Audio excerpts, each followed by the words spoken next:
আসসালামু আলাইকুম, আমি সুলতান নর্থ ম্যাসেডোনিয়া থেকে বলতেছি।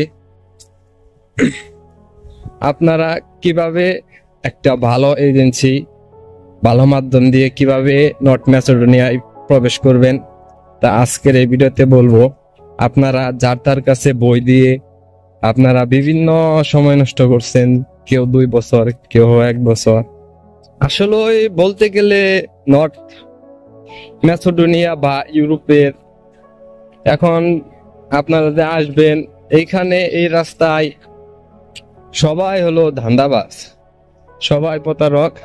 তবে এর মাঝখানেও কিছু কিছু লোক ভালোভাবে এখনো কাজ করতেছে, তো তাদের কাছে বই দিবেন। আর আপনারা কিভাবে বুঝবেন যে একটা ভালো এজেন্সি, একটা ভালো মাধ্যম খুঁজে বের করবেন। আপনাদের বই দেওয়ার ক্ষেত্রে হুটহাট করে কারো কাছে বই দিয়ে দিবেন না। কারণ যখন আপনারা বইটা দিবেন তখন দেখবেন এজেন্সির খেলা। তখন থেকে আপনাদের শুরু হয়ে যাবে এজেন্সির যে কত প্রকার, দালাল কত প্রকার, কি সব হারে টের পেয়ে যাবেন। তবে এর মাঝখানেও আপনাদের কষ্ট করে খুঁজে বের করতে হবে যে কে ভালো কাজ করতেছে, কে খারাপ কাজ করতেছে। এগুলো খুঁজে বের করার দায়িত্ব হলো আপনার।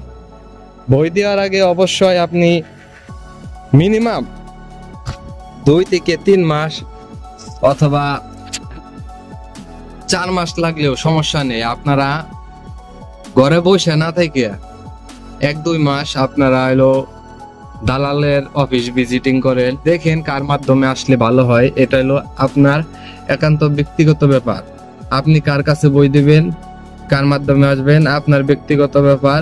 তবে এখানে আপনি একজন এজেন্সির কয়েকটি লক্ষণ দেখে বুঝতে পারেন যে আপনি এই এজেন্সিটা ভালো, এখানে দিলে আমার কোনো প্রতারণা হওয়ার সম্ভাবনা নেই। ফার্স্ট অফ অল আপনাকে বলবে আপনি কি কাজ জানেন না কাজ জানেন না। অবশ্যই সে আপনাকে কাজ শিখে এবং স্কিল ওয়ার্কার হিসেবে আপনাকে এই দেশে হায়ার করে দিবে। সে সব সময় আপনাকে বলবে যে আপনি কাজ শিখেন, যে কোনো ধরনের ভালো একটা স্কিল ডেভেলপ করেন। এবং বই দেওয়ার সময় আপনারা অবশ্যই ভিডিও সহকারে আপনি যে কাজ পারেন ওই ভিডিও উনি চাইবে ওনাকে দিবেন।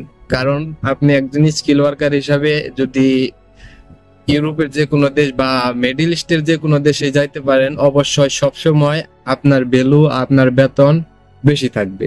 দ্বিতীয় নাম্বার, আপনি যখন বই দিবেন আপনার মূল পাসপোর্ট কখনো দালালের কাছে দিবেন না, এজেন্সির কাছে রেখে আসবেন না। কারণ যখনই আপনি পাসপোর্ট এজেন্সির কাছে রেখে আসবেন বা আপনার দালালের কাছে রেখে আসবেন, তখনই আপনি তার কাছে আটকা পড়ে যাবে। 3 নাম্বার বিষয় হচ্ছে, আপনার ম্যাসেডোনিয়া যদি আসেন বা অন্য যে কোনো ইউরোপে আপনি আসেন, তাহলে আপনার মেডিকেল করা লাগবে না। এবং 4 নাম্বারে আপনি ম্যাসেডোনিয়ায় আসতে হলে আপনার লাগবে হলো পাসপোর্ট, আপনার ইউরোপ সাইজের ছবি, ল্যাব প্রিন্ট, এবং আপনার ফার্স্ট অফ অল যেটা সবচেয়ে গুরুত্বপূর্ণ জিনিস সেটা হলো পুলিশ ক্লিয়ারেন্স। আপনি পুলিশ ক্লিয়ারেন্স ছাড়া বা পুলিশ ক্লিয়ারেন্সের মেয়াদ চলে গেলে আপনি কখনো এই দেশে আসতে পারবেন না। এখানে অনেকের প্রশ্ন থাকতে পারে যে পুলিশ ক্লিয়ারেন্সের মূলত মেয়াদ কয় দিন থাকে। পুলিশ ক্লিয়ারেন্সের মেয়াদ হলো 6 মাস থাকে। আপনি বই দিছেন বা দিবেন, নতুন একটা পুলিশ ক্লিয়ারেন্স করবেন। আর যারা দিছেন, আপনি আপনার পুরানো পুলিশ ক্লিয়ারেন্স যদি দালাল নিয়েও থাকে, এখন আপনি হিসাব করবেন কবে দিছেন, কবে থেকে আপনি এলো পুলিশ ক্লিয়ারেন্সটা আপনার আবেদন করার পরে প্রিন্টে গেছে। প্রিন্ট যখন থেকে শুরু হবে তখন থেকে আপনার পুলিশ ক্লিয়ারেন্সের ডেট ইস্যু শুরু হবে। তো ওই দিন থেকে আপনার পুলিশ ক্লিয়ারেন্সের মেয়াদ থাকবে 6 মাস। যদি বুঝেন যে আপনার পুলিশ ক্লিয়ারেন্সের মেয়াদ 6 মাস চলে গেছে, এখনো দালালে আপনার পুলিশ ক্লিয়ারেন্স চাইতেছে না, তাহলে বুঝবেন সে আপনার কাজ করতেছে না। আর যদি পুলিশ ক্লিয়ারেন্স চায় তাহলে সাথে সাথে দিয়ে দিবেন। আর দেখবেন যে আপনার 6 মাস এখন আছে, আরো 5 মাস, 1 মাস পর আপনার পুলিশ ক্লিয়ারেন্স মেয়াদ চলে যাবে। তাহলে আপনারা তাড়াতাড়ি একটা পুলিশ ক্লিয়ারেন্সের আবেদন করে আপনার দালালকে বলুন যে আমার পুলিশ ক্লিয়ারেন্সের মেয়াদ শেষ হয়ে গেছে, এখন এই নতুন পুলিশ ক্লিয়ারেন্স অ্যাটাস্টেশন করে এটা দিয়ে কাজ করেন। অবশ্যই ভালো দালাল হইলে এটা আপনাকে বলে দিবে, আপনার কাছে চাইবে ম্যাসেডোনিয়ায় আপনি পুলিশ ক্লিয়ারেন্স ছাড়া কখনোই আসতে পারবেন। পুলিশ ক্লিয়ারেন্স অবশ্যই লাগবে, কারণ এখানে সবচেয়ে গুরুত্বপূর্ণ বিষয় হলো পুলিশ ক্লিয়ারেন্স। আপনার যদি পাসপোর্টের স্ক্যান কপি এবং পাসপোর্ট সাইজের ছবি আর পুলিশ ক্লিয়ারেন্স থাকে তাহলেই অ্যাপ্রুভাল বের করানো সম্ভব, তাছাড়া সম্ভব না। এখন আপনারা আরেকটা জিনিস, এজেন্সির কাছে আমরা ফাইল জমা দেব নাকি আমরা জমা দেব হলো আমাদের যে পাড়ার মামাতো খালাতো বা অমুক কাকা, এই পাড়ার যে লোকাল দালাল সাব দালাল এদের কাছে ফাইল জমা দেব? এইটা আপনার বুঝতে হবে যে আপনি এজেন্সির কাছে ফাইল জমা দিলে আপনার টাকা মার যাওয়ার সম্ভাবনা আছে, এবং আপনি আপনার পাড়ার আশেপাশের কেউর কাছে যদি ফাইল জমা দেন তাহলে তাকে আপনি যে কোনো ভাবে চাপ চোপ দিয়ে টাকা উঠাতে পারবেন। ফাইল জমা দেওয়ার আগে অবশ্যই ভাববেন যে আপনার সবার আগে ভাবা উচিত যে আপনি টাকাটা কিভাবে উঠাবেন, বা টাকা আমার মেয়ের যাওয়ার সম্ভাবনা আছে কিনা। টাকা যদি মার যায় তাহলে তো আপনি বড় ধরনের ক্ষতির উপরে পড়ে যাবেন। তো এখানে আমি বলবো যে আপনি ফাইল জমা দেওয়ার সময় অবশ্যই ব্যাংকে লেনদেন করবেন এজেন্সির কাছে দিলে।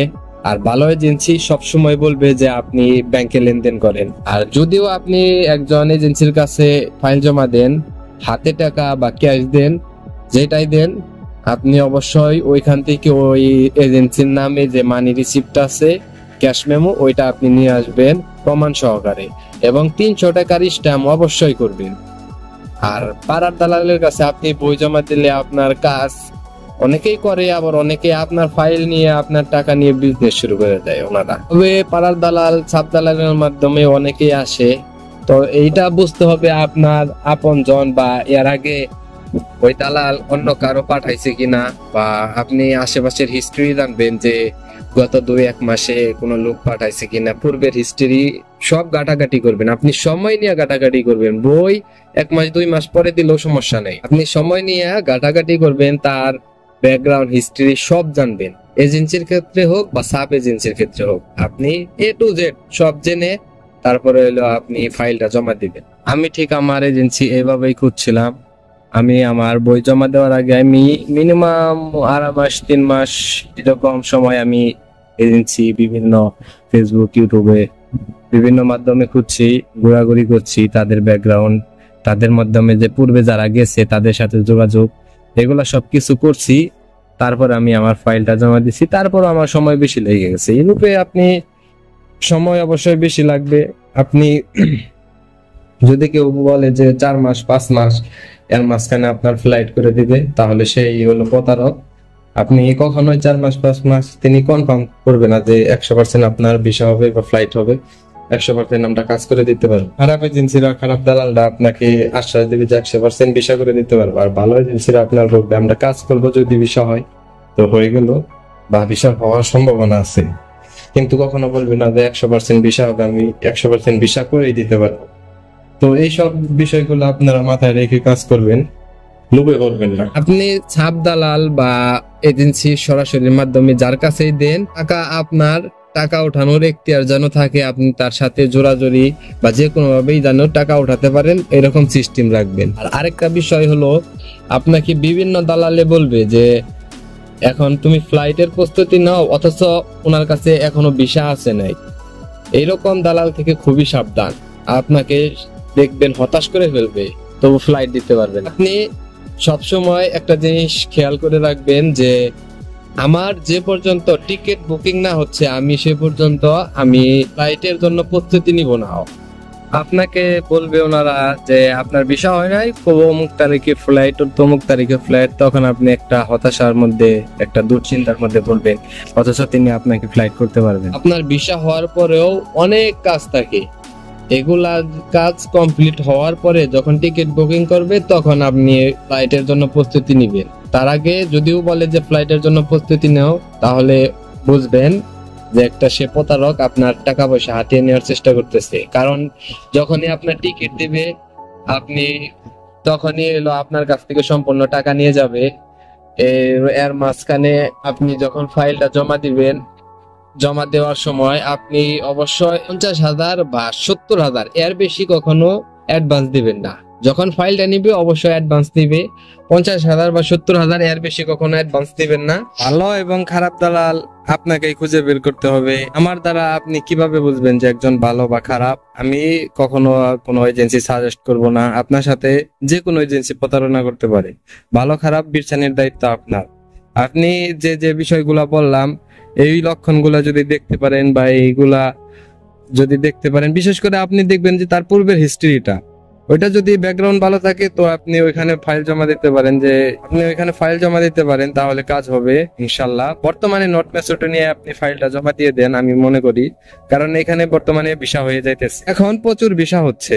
আপনি দেরি না করে একজন ঘাটাঘাটি করে বিশ্বস্ত এজেন্সির মাধ্যমে ফাইল জমা দিয়ে দিন। আর যারা ইউরোপের কাজ করে তাদের বাংলাদেশ RL নাম্বার নাও থাকতে পারে, কারণ ইউরোপের কাজ যারা করে তাদের RL এর প্রয়োজন হয় না। RL এর প্রয়োজন হয় যারা মিডল ইস্টের কাজ করে। তবে ভালো থাকবে। আসসালামু আলাইকুম।